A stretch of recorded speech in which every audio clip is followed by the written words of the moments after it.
Hi, this is Pod Save the UK. I'm Nish Kumar. And I'm Coco Khan. This week, the right-wing Tory whack jobs are in a festive mood, promising Rishi Sunak an advent calendar full of shit. So not that festive then.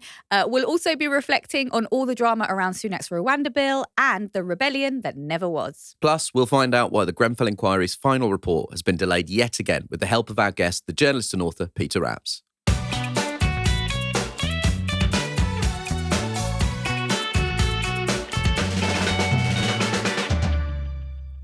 Hi Nish, how Hi, are Coco. you? Yeah, good. How's your week been? It's been busy. Christmas party season. I was not prepared for it. This is the thing about being freelance is that some years you get no invitations to anything and you yearn for an office. And this year I got loads of invitations. So I've been doing the rounds. I'm on a circuit, a Christmas party circuit. So you're celebrating the birth of Jesus the way only British people can by being hungover or drunk. I am a wine-soaked sausage. I would be a delicacy in Andalusia. I taste very good for any cannibals listening. I'm also very dehydrated, like a prosciutto. I'm going to stop with this meat analogy. But yeah, that's been my week. Although I did carve out some time at the weekend to like put the tree up, do like nice Zen things. Oh, actually, this is exciting. I tasted Nigerian Fanta. Oh, really? Yes. And was it delicious? Oh, it was like, I'm changed. There was life before the Fanta and now there's life after the Fanta. Why is Nigerian Fanta so much tastier than normal Fanta? Listen, I don't know what the secret recipe is, but it is. Is it? I imagine it's sugar. Only because that's like, whenever people say like, Mexican Coke is much tastier, it's because it's got way more sugar in it. Probably. Yeah. Did you ever eat sugarcane when you were a kid? Did I ever eat sugarcane? Yeah, that was like a sort of South Asian thing. I don't remember eating sugarcane. I'd say I ate quite a lot of extremely unhealthy things through my childhood, but I'm not sure that many of them were sweet. It was mainly the savoury stuff. I mean, there was a carrier bag full of papadums just hanging off my grandmother's kitchen door handle. Oh. So, I mean, I just used to absolutely eat them like Pringles. I feel like that. So I used to eat sugarcane until I was banned. Basically, my mum, I think she just caught me once, like pupils dilated, like just gorging on a cane in the kitchen. And she was like, oh, okay, we're not having that anymore. But I think that set in motion parts of my sort of addictive personality now. So perhaps the poppadoms is what made you a balanced man. I'd like to think so. Yeah, maybe. Readers, have you been shaped by your childhood snacks? Let us know. Readers are not readers, are listeners. Reader. I'm hungover. Leave me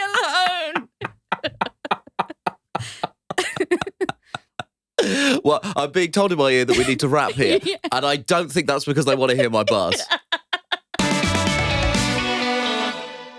The phrase, "it's been a tough week for Rishi Sunak," has been trotted out so often that it's completely meaningless at this point.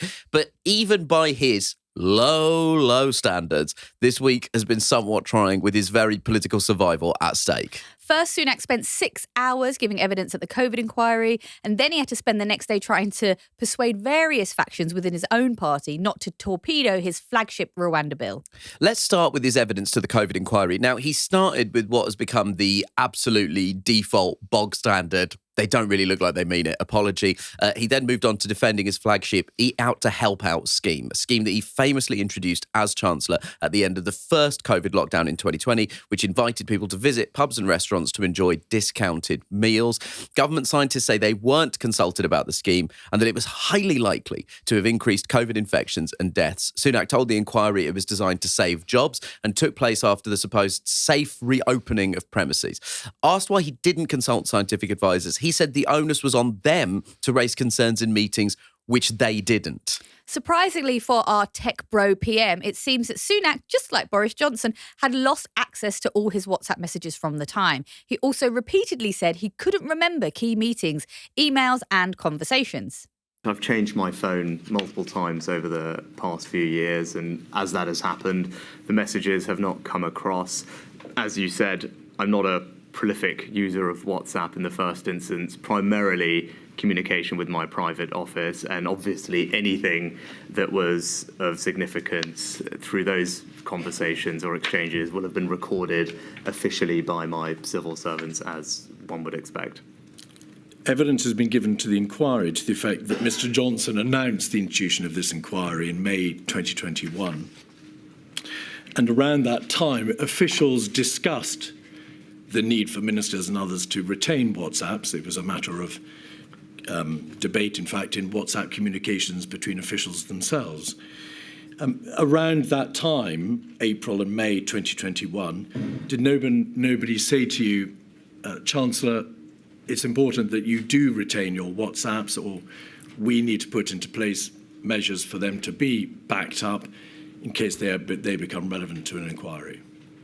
No, I don't recall either of those conversations that you referred to between officials, but you might have been referring to officials in number 10 rather than at the Treasury. And I don't recall anyone in my office making that recommendation or observation to me at the time. So, obviously the thing that strikes you about his evidence is the sheer volume of things that Rishi Sunak said that he can't remember. Yeah.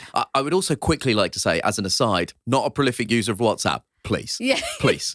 The guy's Asian. Are you telling me he's not part of an enormous Asian family WhatsApp where aunties send slightly racist memes without necessarily realising that they're racist? How is he getting those gifts that look like they've been designed on Windows 95? There's no way. I refuse to believe that any person of South Asian descent is not part of a WhatsApp group with at least 150 members. I mean, because he kept saying, I kept upgrading my phone and it didn't come across. Like, he new number who dis. Like, that's his defence. And also, just on a serious note, I just don't believe that there was no capability for people in his position to retrieve those messages. I just don't believe it. I don't know. Can't MI5 do it?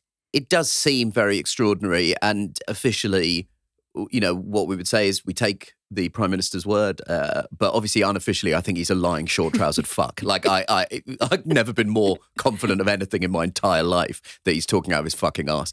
PSUK listeners who haven't already done so, please go and check out the bonus episode we did last week with Susie Crozier-Flintham. For all of the political theatre, it's really important to remember that in amongst Rishi Sunak being able to not recall a single thing that happened seemingly between the years 2020 and 2022, the people that really matter in all of this are the people that lost loved ones to the virus. And Susie in that episode talked very movingly about her father and also about the experience of being part of the group of COVID-19 bereaved families who was actually present for the evidence of Boris Johnson. And it's a very, very worthwhile thing if you haven't listened to it already. They deserve answers. And what they don't deserve is somebody saying, I can't remember anything, and a conversation about phone upgrades. Yeah. It's another staggering dereliction of duty from our current Prime Minister. Yeah, absolutely. And I think actually just because we'll be talking about an inquiry later on the show, we're talking about the Grenfell Inquiry, and actually I just think that's like a really good note. Like, whenever we see these proceedings play out, the circus as they sometimes can feel, just remember to be a victim of whatever catastrophe it was, how you would feel when you observe that. Like, when you see them mealy-mouthed excuse making, it's horrible and unjustifiable. After the COVID inquiry, Sunak's next challenge was to get his massively controversial Rwanda Bill through the Commons without being voted down. For context, the last time the government lost a vote on the second reading of a bill was 1986, so the stakes were pretty high. The Safety of Rwanda Asylum and Immigration Bill, which would designate Rwanda as a safe country for asylum seekers, is a key part of the government's response to Supreme Court judges who ruled that the original plan was unlawful. Now, his problem going into this vote was that various factions of the right wing of the Conservative Party don't think that the bill is strong enough and want it beefed up, whilst centrist Tories, who are sort of known as One Nation Conservatives, argue that the plan sends out the wrong message about the UK's commitment to international law and its treatment of refugees. So the big question, was all the noise of the last few days just posturing, or was there actual substance to the rebellion? The answer came just after 7 o'clock on Tuesday night when the result of the vote was announced in the House of Commons. The ayes to the right, 313. The noes to the left, 269. So after that result was read out, Rishi Sunak was seen hugging his chief whip, Simon Hart. After all the fuss, the bill went through quite comfortably, we should add, with a majority of 44. Not one Conservative MP voted against the bill. The 29 who chose to abstain included former Home Secretary Suella Braverman and Robert Jenrick, who resigned as Immigration Minister last week. That's quite a significant figure because that's the exact number needed to overturn the government's majority. So this bill now has to come back for a third reading. Rishi Sunak's extremely damaged by all of this.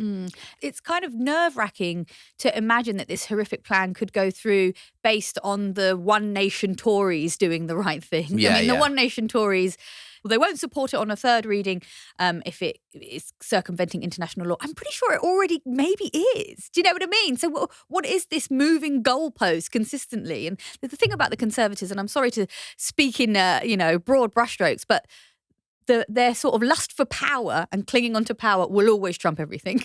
Well, sometime before his Home Secretary, James Cleverly's alleged, though he says he doesn't recall making this comment, which is different from denying it, I should be clear to say. He doesn't recall describing the plan as batshit, but it's quite illustrative, I think, that a Conservative MP would hold that opinion and then, for the sake of their own career advancement, work to get the plan across. I find the whole thing sort of nauseating. While everyone's focusing on this political drama, actually, I think it's worth us not losing sight of the human cost of what we're talking about here. We learned that on Tuesday, an asylum seeker on board the Bibby Stockholm barge, which, houses migrants off Dorset, has died. It's believed the man died by suicide. The cruelty is the point. The hellish system is the point. And so it's important that we don't really lose sight of that. Like the Rwanda plan, the accommodation barges like the Bibby Stockholm, it's all part of that system to deter people from coming to the country in the first place. And it's quite chilling, actually, that no one in the conversations, in the discussions that were being had about this bill mentioned this poor man, which also just tells you that everyone's sort of focused on the kind of the winning and losing rather than the human beings involved. Yeah, this is the most important point here. A person has died on a barge that exists to deter asylum seekers from coming to this country in the first place. That should be a cause for some introspection amongst our political leaders in the Conservative Party and the Labour Party. If you're going to make everything a conversation about political calculation and poll leads, you are eradicating the human beings that are at the centre of this conversation. And until somebody is willing to actually stand up and say that policy should be crafted with people in mind rather than abstracted appeals to different bits of the electorate based on polling data, we are never going to break out of a cycle of violence that we're perpetrating on some of the most vulnerable people in our societies. The Refugee Council's chief executive, Enver Solomon, called for an independent review to be carried out following the appalling loss of life in order to avoid further tragedies of this kind. He said, and this I think is really important to bear in mind, a new approach that always sees the face behind the case and treats every individual person with the dignity and humanity they deserve is urgently needed. Mr. Solomon added that the asylum system has more hostility than compassion built into it. Mm-hmm. You have to ask yourself a question: what kind of country do we want to be? How do we want our institutions to be crafted? How do we want our policy to be crafted? And if you want the institutions of this country to be more based on hostility than compassion, then I don't know how to speak to you. Yeah. PodSave the UK is brought to you by Aura Frames. You know a really fun gift you could get mum or dad this year, instead of another gift card that they won't use? It's a digital picture frame from Aura. Aura picture frames really are the gift that keep on giving. They are digital picture frames where you can upload images directly from your phone instantly. They come with unlimited storage and they have simple controls on the frame so you can upload as many photos as you want. And there is a reason that Wirecutter and The Strategist have named it the best digital photo frame. I'm sure I'm not the only one whose mother is constantly nagging them about pictures. Why don't you print any pictures? Why don't you have any pictures up? Yeah. I can just put a constant rolling slideshow of different pictures of my mother to satisfy her thirst to be emblazoned all over my living room. Aura is having their best sale of the year right now, and our listeners can save on the perfect gift by visiting auraframes.com/PSUK. That's Aura, AURA, frames.com/PSUK, and use the promo code PSUK to get $30 off Aura's best-selling frames. Now remember, these frames have been selling out every year, so be speedy. Terms and conditions apply. Every time you nail the terms and I conditions love the apply. terms and conditions, my favourite bit. As we record this episode, Mark Drakeford has just announced that he's going to stand down as Welsh First Minister after 5 years in the job. UK Labour leader Sir Keir Starmer said Mark Drakeford was a true titan of Welsh and Labour politics. Here is Drakeford speaking at a hastily arranged press conference in the Welsh Parliament, the Senedd. I said that if I were to be elected, I would aim to serve for 5 years. And exactly 5 years have passed to the day since I was confirmed as First Minister in 2018. Now nominations for my successor as Welsh Labour leader will open shortly, and I'm confident that the process can be concluded by the end of the spring term, and that will enable the name of the winner of that contest to be put to the Senedd before the Easter recess. Yn y cyfamser, rwy'n barhau fel eich prif weinidog. In the meantime, I will remain as First Minister in the full sense of that job. Here to talk us through what it all means is Will Hayward, journalist for Wales Online. Hi, Will. Hi, how's it going? Good, thank you. Thanks for joining us, Will. Will, has this come out of the blue? Is this a surprise? In some ways, it's one of the most unsurprising announcements ever, because he actually announced before the last Senedd election, which was in 2021, that he would not be seeing out this Welsh parliamentary term. So we knew he was going to leave at some point. But no one really expected it to come on the 13th of December. I was at the Senedd when the rumours started to circulate, and I can tell you it blindsided nearly every person there. So you couldn't describe it as a surprise overall, but the exact timing has wrong-footed, I think, quite a few people. So what happens now? And do you have a sense out of the runners and riders who the sort of presumptive favourite is at this stage, given the circumstance that this is slightly caught everyone by surprise? The only person anyone knows in Welsh politics is now leaving. That is pretty devastating. There are two main front runners. It's Vaughan Gething, who is the former health minister, who's quite recognisable because he was the health minister through COVID. And then there's Jeremy Miles, who is the current education minister. So those two are the two that are seen as really it's theirs to lose. It will mean that we'll have our first either black or openly gay First Minister if one of those two was to win, because Vaughan Gething is black and Jeremy Miles is gay. Those two are considered the front runners because they have the most popularity with the members of the Senedd, the unions, and also with the membership. So as you said, Mark Drakeford is the man that people know outside of Welsh politics. What's his legacy going to be? You can't really talk about Mark Drakeford without talking about COVID. For overnight almost, he went from an obscure former social policy professor who could walk down any street in Wales and no one would have a clue who he was to the man who could decide whether you could visit your nan in a care home. And that status that he had was really kind of unheard of for a Welsh political leader, and he really did ride that wave, and he was really well positioned because whereas you had Boris Johnson, probably lax on detail, asking if people could, blow a head right up their nose to get rid of COVID, and then you had Mark Drakeford, who is just a complete nerd who read every single paper that Sage wanted to put out in forensic detail. While Boris Johnson was partying in Downing Street, Mark Drakeford did an interview about what his favourite cheese was. He is a very contrasting person, but I think what that has actually hidden is actually COVID was handled in Wales quite badly. Mark Drakeford's administration was slower to start testing people going from hospitals to care homes, and that resulted in huge fatalities. But Wales is a very different prospect for handling a pandemic because it is older than England, not least because lots of people from England decide to retire here. But it's also poorer, and it's got a lot of historical illnesses from, for instance, our coal mining heritage. So it was a tough job. He is perceived to have handled it better than England, but I think that is a low benchmark. What do you think his sort of signature achievement is, if COVID is something that complicates his legacy? I was critical of the COVID response, but no one in Wales was remotely equipped or runs for office in Wales expecting to have to make those kind of decisions.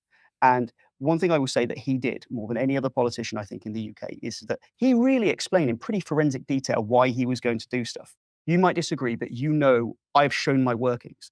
I think was an incredibly valuable thing for people who at the time were really, really worried. And I think that will be probably the thing that he did best. I mean, he made Welsh politics matter for better or worse. And actually, there was the biggest turnout we've seen in the last set of elections. I mean, that isn't necessarily saying much, but making Welsh politics a thing and making a more unique sense of Welsh political identity, I think, will be the overriding legacy of Mark Drakeford. Thanks so much for joining us. That was Will Hayward, a journalist for Wales Online. On June 14th, 2017, a 24-storey block of council flats in West London called Grenfell Tower went up in flames. Here's an ITV News report from that fateful night. And we should say, as a content warning, this is news footage of the fire, and it does contain sounds and images from the fire and people trapped inside. Beneath a still moon, a blaze of such ferocity, it is almost filmic. A vision as near to hell as could be imagined, as the flames soar through 24 floors, engulfing all in their path. The warnings this building was a fire trap apparently went unheard, but it was impossible to miss the screams of those begging to be saved from it. The fire climbed up the outer cladding, which turned out to be as flammable as solid petrol. Fire doors failed to self-close. No alarm rang to warn sleeping residents. As smoke seeped into their homes, all were told to stay put. Many did, and they died. A total of 72 people lost their lives. 6.5 years later, the long wait for justice goes on. The findings of the Grenfell Inquiry, which ended in November last year, have just been delayed yet again and aren't now due to be published until next summer. On Thursday, a silent walk is being held in London's Notting Hill to remember those who died and to remind the world that no one has yet been held accountable for the tragedy. It raises issues beyond Grenfell too, such as the many people who own flats that are effectively worthless and dangerous because they have a similar type of cladding on the building. Meanwhile, in Bristol, residents have been forced to leave the city's oldest tower block due to safety fears. Unrelated to cladding, many of the 400 council tenants are now having to stay in the local Holiday Inn. Our guest today is Peter Apps, a journalist and author who reported from the inquiry over its 4-year duration and who's written a book called Show Me the Bodies, How We Let Grenfell Happen. Welcome to the show and thanks so much for joining us, Peter. Oh, thank you for inviting me. Let's start with obviously the most recent news that's happened, the delay to the inquiry.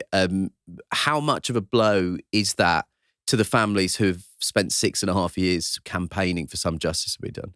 Oh, it's a big blow. I mean, it was already a long wait. We'd expected the report to come out in January, and that was already, with 6.5 years on from the fire. So pushing that back a further 6 months just adds to the length of time which people have to wait for anything approaching sort of justice and closure, because the police investigation won't move forward until the inquiry report comes out and until the police have had time to digest that and filter its findings through their kind of investigations as well. So it just stretches it out even further, and I think that's it's always hard to take, and they've had so many delays that each one I think is an additional blow. It's as they say, isn't it? You know, justice delayed is justice denied. And am I right in thinking that it's because of the private contractors taking their time to respond to the inquiry's findings? Well, yeah, that's right. I think there's a rule in inquiry reports in the UK that if you're going to criticise anyone, you have to write to them with the criticism and give them a chance to respond. I think the Grenfell Inquiry report is likely to criticise a lot of people. And as I understand it, some of them are drawing that process out as far as they can. There's so much to talk about the book and about Grenfell. And before we get into that, I just want to ask you briefly how you feel about the sort of processes of public inquiries. Having spent 4 years covering this inquiry, do you see the point in these things? Yeah. I think certainly the Grenfell Inquiry in some ways shows the value of them. because if you take organisations like Arconic, who made the cladding, and Kingspan and Celotex, who made some of the insulation, it's very difficult to get any information at all out of groups like that. You know, as a journalist, as a citizen, as a bereaved or surviving family member of the fire, how do you get a corporation that's not even based in the UK to open their books up, share their emails, answer difficult questions about what they did? They just hide. And an inquiry does actually provide this sort of statutory power to force them to disclose things, to send witnesses. You know, some of the Arconic witnesses were able to avoid it because they're not based in the UK, but a lot of people weren't. They had to come at quite senior levels and answer these questions. And they've had to put these emails out, which are now in the public domain. I couldn't have written my book. All those internal emails with the sort of shocking story they tell about the attitudes these companies had towards safety would just be buried on a server somewhere without this process. And you can't discount that. Like, that is valuable, and the organisations that are at the heart of these inquiries fear that. Yeah. And I think that's a sign that they do some good. I think you've got to have balanced against that the fact that it just does take so long. It takes a painfully long time. And there's two problems with that. One, obviously, a situation like Grenfell delays justice, but also the lessons that you would want to learn from it come along so late that chances are we've either already changed or we've missed the kind of political window where change might have happened. And so you end up, the Grenfell Tower Inquiry report will come out, it'll recommend all of these changes to building regulations, to building safety and so on. But is there going to be political wind behind that by that point, or is it just going to get buried? So these inquiries throw up so many issues, and we talk so much about systemic failings.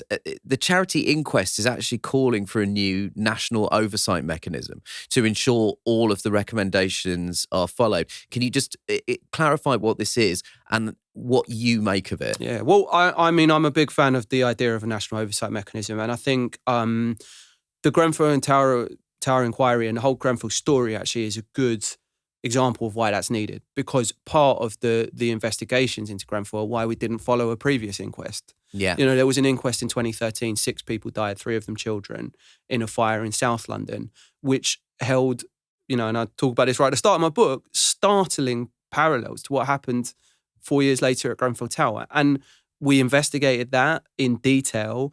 A coroner sent a letter to government setting out some changes that needed to be made to prevent that fire, that sort of fire being repeated. And they just weren't implemented because there was no force compelling the government to do it. And there was also no force holding them to account for their failure to do it. So they could just kind of gently park it on the back burner and no one would ask any difficult questions. A national oversight mechanism would change that. It would be a bit like the kind of National Audit Office or the OBR, where the Chancellor has to answer for the economic consequences of his decisions. The departments to whom big inquest recommendations are delivered or big serious case reviews or public inquiries would have to answer to this body and say, well, actually, we haven't quite followed it. We haven't listened to the views. We haven't responded to the letters, etc. And it would just bring some accountability into the process. That's all. And I think that would be really powerful. I think it was worth us taking a second to explain the title, Show Me the Bodies, because it's such an extraordinary and indicative phrase. Yeah. Yeah. So quite soon after Grenfell happened, I was interviewing people who were interested in fire safety, some of whom had kind of actively lobbied government for tougher fire safety rules. And they kept saying to me, well, the reason we couldn't get any traction is because government would just say there aren't enough people dying in a fire to justify restrictions on industry. That is how the government looked at it. They thought, and unless there are high volumes of people dying right now, we're not going to change regulations to impose more cost on industry. It's an accountancy way of viewing human life, basically. And that the phrase that was allegedly used by officials to express that was, show me the bodies. Why would we impose what they would call red tape on business unless people are dying? And, obviously the mistake there is that if you wait until a catastrophe to change the rules, you're going to get a catastrophe. And so I think that phrase to me summed up some of the callousness, some of the Grenfell survivors have described as sort of institutional indifference to human life. It's a very cold thing to say. And it also just tells us something about how where the government's priorities are. They will let us die before they impose restrictions on company profits, basically. And, it summed up an attitude which I wanted to convey in the book. There's a sentence in the book, in the kind of introduction, where you say that it points to the deepest fault lines in our society. Yeah. There is a sense that this is total systemic failure, because it's the manufacturers of the cladding and insulation that, essentially as part of cost cutting, were using a substance that is essentially solid petrol, that was being put in the buildings. The regulatory and oversight bodies were privatised and so became dependent on profit. So, like the ratings agencies during the financial crisis, they were commercially incentivised to approve things that they might not otherwise have done. And then you have successive governments, really sort of culminating in the post-2010 Cameron promise to get rid of regulation, emphasising deregulation and suggesting that regulation was actually an impediment towards financial.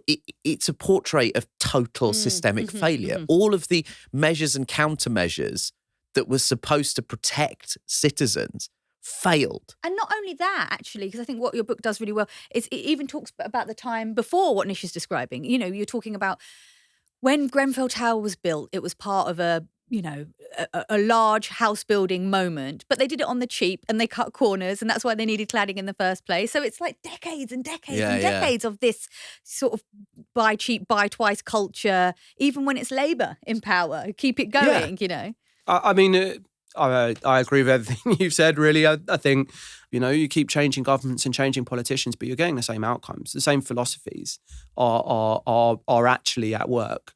And that's scary. I mean, there's a quote from a guy who lost his uncle in the tower, a guy called Kareem Masili, and the thing he tends to repeat is the system's not broken, it's built this way. And it does feel like that. It feels like it was designed to fail. It was designed to allow companies to make profit at the expense of human safety. It doesn't feel like it was a mistake. Yeah, and something that I found really kind of stark is just that sense of like whose lives matter. And the fact of the matter is that there were a number of social housing tenants in that building. Not exclusively, there were some who owned their property and some who were private renters. But just generally, the sort of disdain for the poor, a lot of them were probably immigrants and people of colour. I grew up in social housing myself. I'm brown, and I recognise that disdain. I recognise the council that minimises any complaint when you talk about like the conditions of your home and the dignity that you want to have and the way they treat you. When we have this problem with poverty and when we have these problems with kind of racism, to what extent are we ever going to be able to resolve something like this? Like, the conversation isn't just about building regulations in that regard. Grenfell came from a lot of things. It came from a lot of places, and a lot of things contributed to what happened. But the stigmatisation of the residents of the estate and Grenfell Tower and social housing in general contributed to the lack of investment and the lack of care being taken in treating those places like people's homes instead of why would we want to invest money in that? One of the funny things about Grenfell, there's 500 odd buildings with similar sorts of cladding on. Not all of those are social housing. Quite a lot of them are private housing. Some of them are very high-end private housing. But the place where the disaster happened is the place where it's a majority minority ethnic community. It's a majority poor community, like you say, not everybody, but that is, it was primarily social housing. And I don't think that's a coincidence because it's different types of things get layered over each other. So yeah, you've got the cladding, but you've also got fire doors that are broken. You've also got a lift that they've decided wouldn't be a firefighting one because they're scared of antisocial behaviour. You've also got just long history of poor maintenance and cost cutting. And once you put all of those things together, you suddenly have the conditions together for a really serious disaster. I think it's also really important to note that the people in Grenfell Tower a lot of them were low-income families or people with minority ethnic backgrounds. They're also in an extremely wealthy, affluent part of London. Yeah. And a concern about the aesthetics of tower blocks played a part here. Can you just explain, because this bit I found jaw-dropping. Can you just explain the premise of The Crown?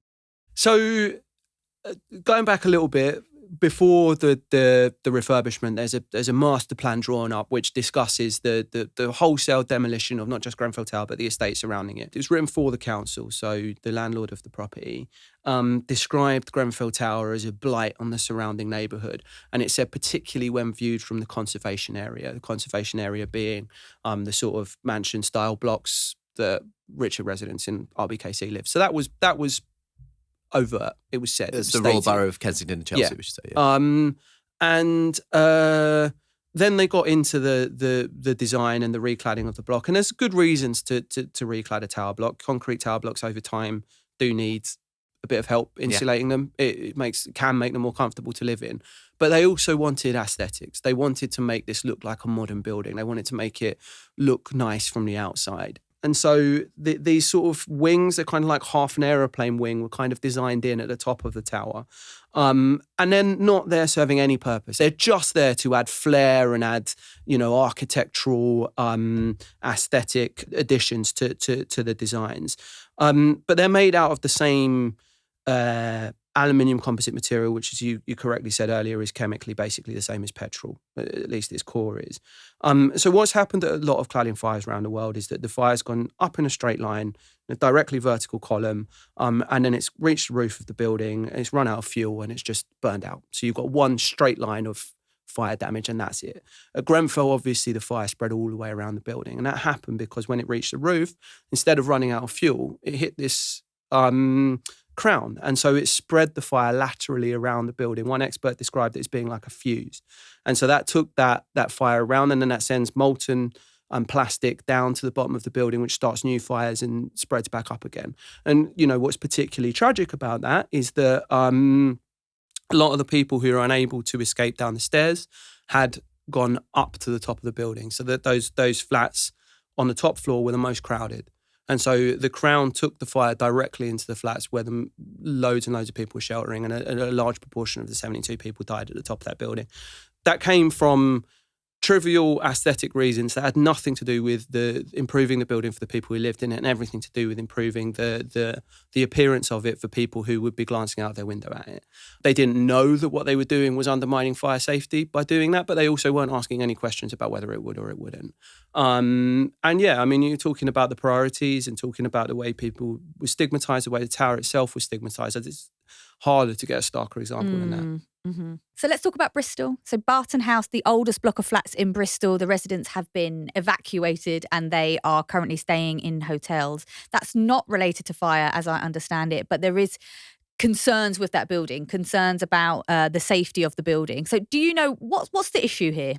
Bristol is one of, Barton House in Bristol, is one of about 500 buildings around the UK that were built using this method called large panel systems construction.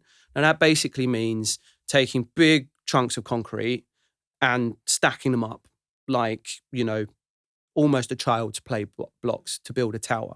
In a sort of post-war periods, 50s and 60s, it was a very popular way of building high-rise buildings because you could do it very fast. It's quite cheap, make the blocks off-site and then stack them all up like that. They're supposed to be bolted together. But there was a tower block collapse, not from where I'm from in London, actually, Ronan Point in Canning Town in the 60s, where someone's gas oven exploded. And because once you knock one of those slabs out, you've now got a sort of house of cards type situation, and the whole side of the building came down. That collapse happened in 1968. So we've had 55 years of knowing that these buildings are unsafe, potentially.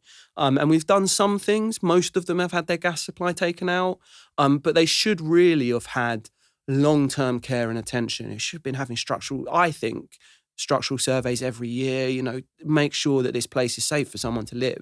But most of those 500 buildings have largely been neglected over that time. And there's been sort of water ingress. The joints between those big lumps of concrete have been getting weaker and weaker. And so Bristol is actually one of several around the country that have now been evacuated because when they've sent structural surveyors in to look at the safety of that building, they've suddenly realised that it's unsafe and it could collapse. And it's not the first, it won't be the last. But it comes from very similar roots to the Grenfell Tower fire. It's about industry prioritising profit, pushing new building methods that are cheap but aren't necessarily safe, and then it's about us neglecting the buildings that have been built for years afterwards. If we're evacuating that building before a tragedy, that's good, but you've then got to take care of the population that have been evacuated from that building and make sure that they're rehoused properly. And the other sort of brewing scandal, or that's happened and continues to happen, and I sort of know about this because it's sort of a close friend of mine is kind of caught up in it, is that there are people unable to move out of their flats or sell them because people won't put mortgages on them because they've got cladding that's either the same as or similar to the cladding that was on the Grenfell Tower. It is referenced in the book, and there's been lots of campaigners trying to work around it because nobody's accepting responsibility for dealing with the cladding. Where are we at with this?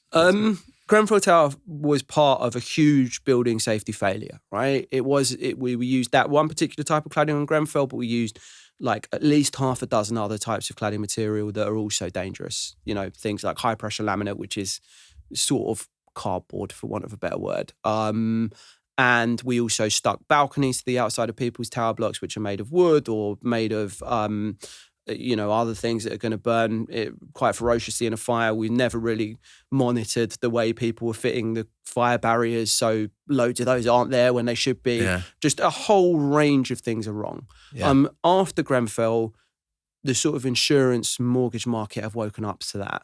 And so they've been asking people to look into what is on the outside of buildings and are these cladding systems actually built in the way that they should have been. And more often than not, they're finding that they're not. Yeah. They're unsafe. And unfortunately, our legislative system, at least not until recently, didn't really provide any way of holding anyone to account for that. Yeah. In fact, often the cost of fixing it is going to fall on you as the leaseholder. And so we've been through this really long process over the last 6 years of campaigning, of debates in Parliament, of all kinds of newspaper campaigns trying to get somebody, whether it's the government or whether it's industry, somebody who's responsible for this kind of industry-wide failure to put their hand in their pocket and start paying for it. We're seeing a little bit of that now. Yeah. There has been some movement towards getting the original developers to pay. Some of that is working, but it's going to be a really slow process. I mean, Barratt, one of the largest builders in the UK, reckon it's going to take about 10 years for them to fix all of their flats. Wow. And that's 10 years when people won't be able to move. Yeah. It's 10 years that people are not going to be able to buy a bigger house and have kids, move to have a job. You know, that's people's lives put on hold. And also you can't forget living in buildings that may well be dangerous. So it's a really serious situation. You can't really understate the impact that's had on the lives of the people who live in these buildings. You know, the mental health implications of potentially being financially ruined, not being able to move, having these kind of huge costs bearing down on you, has genuinely ruined people's lives. Thank you so much, Peter. Thank you so much.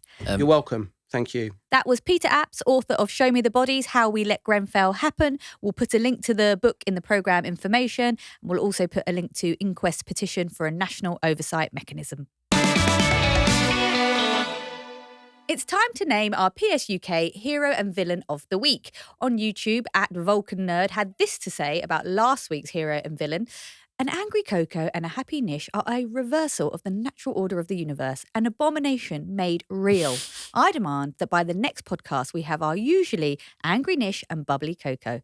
Well, you have spoken @VulcanNerd and we have listened. So Nish, who's your villain of the week? I'm going to go for Graham Stuart, who's the UK's climate change minister. So on Tuesday, the delegates at the COP28 climate summit in Dubai were desperately scrambling to put together a meaningful deal as they faced a draft text that crucially omitted the key goal of phasing out fossil fuels.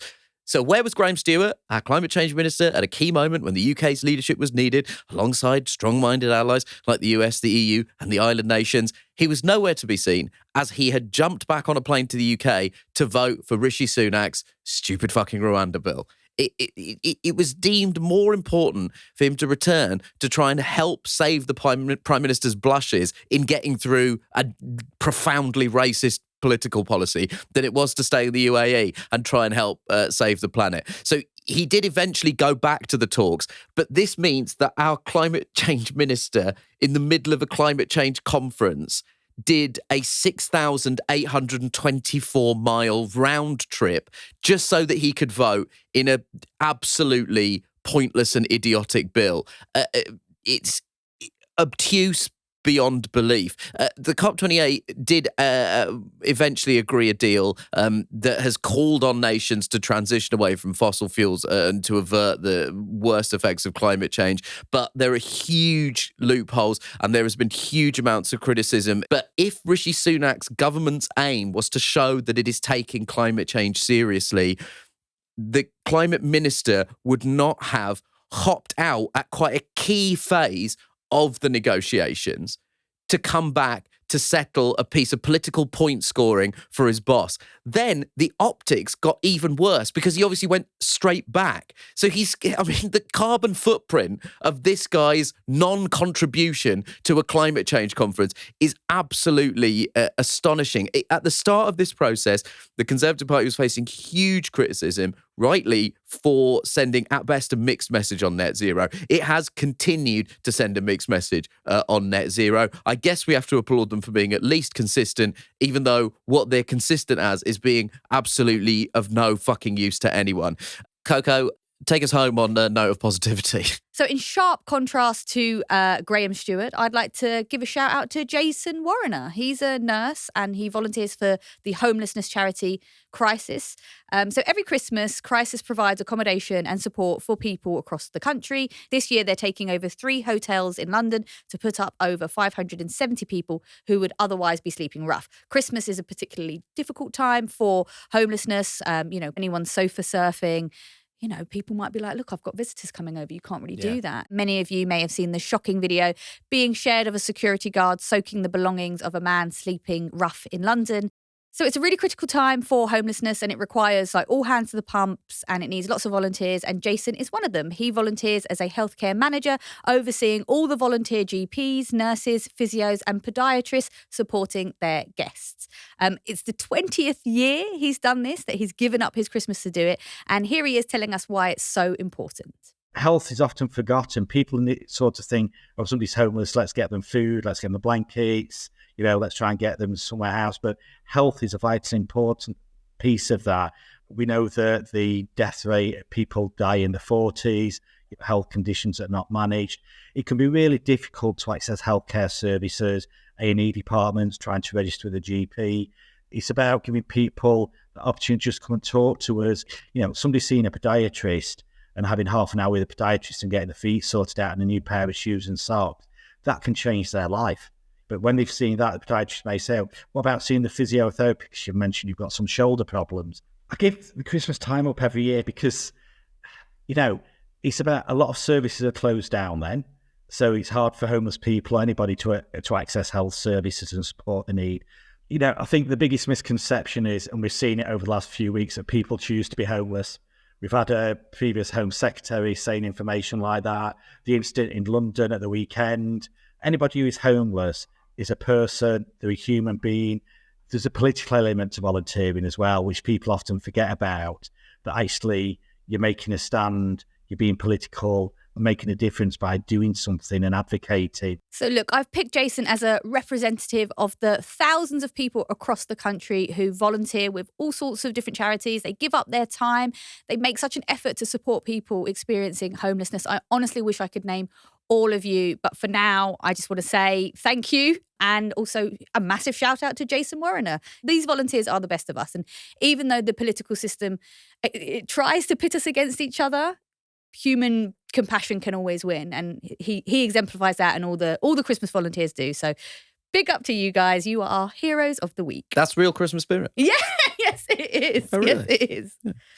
You can get in touch with us by emailing psuk@reducedlistening.co.uk. We also love hearing your voices, so do send us a voice note on WhatsApp. Our number is 07514 644 572. Internationally, that's +44 7514 644 572. We'll also be putting out, because this is actually our last episode officially before Christmas. However, don't worry, we will be recording a very special review of the year episode for you to enjoy in the week between Christmas and New Year. We would absolutely love to include your contribution, so please get in touch to nominate your political moment of the year, whether that's good or bad. bad. Let's face it, bad. Bad or fine. Yeah. Bad or fine. Or funny. Or funny, yeah. Maybe it was Keir Starmer getting glitter bombed at the Labour conference, or maybe it was the return of the unflushable turd David Cameron, or maybe it was something else entirely. Coco, anything that's springing to mind for you at the moment? You know what? I was a big fan of Just Stop Oil's Summer of Protest. Yeah, Just Stop Oil's Summer of Protest. This has been quite a good year for protests. Yeah. I feel like it's a kind of politically awakened year. I also wanted to chuck in something, for the women. Yeah. So I Googled best moments You just Googled women. Googled best moments for women, and apparently weird thing to Google, I know, but Dame Sue Carr was sworn in as Lady Chief Justice, becoming the first woman to head the judiciary of England and Wales this year. Boom! Also, the Barbie movie. The Barbie movie was on the list. Well, it was on my list. I think it's desperately sad. And I know that you're inherently quite an optimistic person, but I think it's desperately sad that you had to Google good things that have happened this year. I think that's a terrible sign. I don't think that's evidence that it's been a good year at all. No, I know. Of course it's not been a bad year. I mean, yesterday I found myself Googling hope, but other than that, it's been reading the definition positivity. being a feeling of elation in regards to the future. Interesting. Hope, I see. Yeah, I think I had that. I'm looking forward to lunch. So don't forget to follow PodSave the UK on Instagram and Twitter. We are at PodSave the UK. You can also find us on YouTube for access to full episodes and other exclusive content. And if you're as opinionated as we are, please consider dropping us a review. 5 stars only. Thank you. PodSave the UK is a reduced listening production for Crooked Media. Thanks to senior producer Musty Aziz and digital producer Alex Bishop. Video editing was by Will Darkin and the music is by Vasilis Fotopoulos. Thanks to our engineer David Degahi. The executive producers are Anishka Sharma, Dan Jackson and Madeline Herringer, with additional support from Ari Schwartz. And remember to hit subscribe for new shows on Thursdays on Amazon, Apple, Spotify or wherever you get your podcasts.